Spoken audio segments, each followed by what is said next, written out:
I'm going to show you in this video how to identify if you have accidentally added extra stitches and thereby extra columns to your work. So I have my swatch and I've added extra stitches 3 different ways.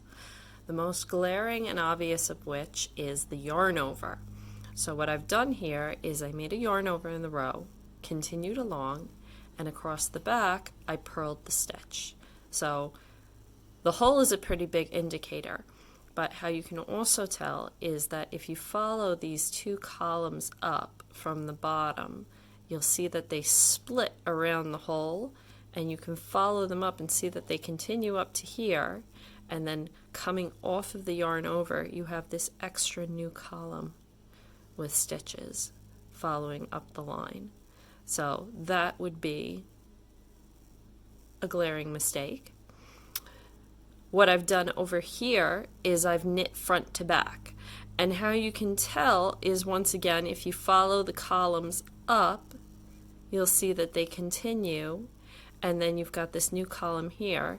And with a knit front to back, what ends up happening is you have this little bump here that almost looks like a purl bump, and that'll poke out and stick out in your work, and you can see where that has happened and occurred and what it is.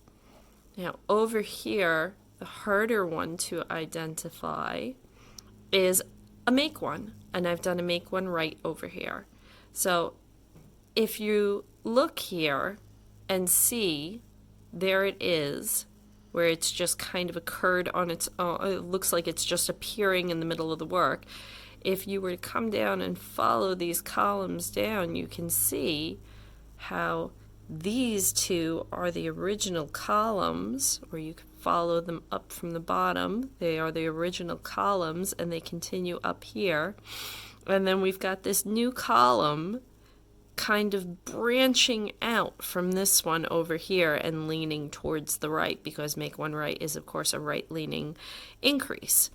So you can see where it branches off of this column like a tree branch. And that is several ways to identify stitches that you've added accidentally to your work.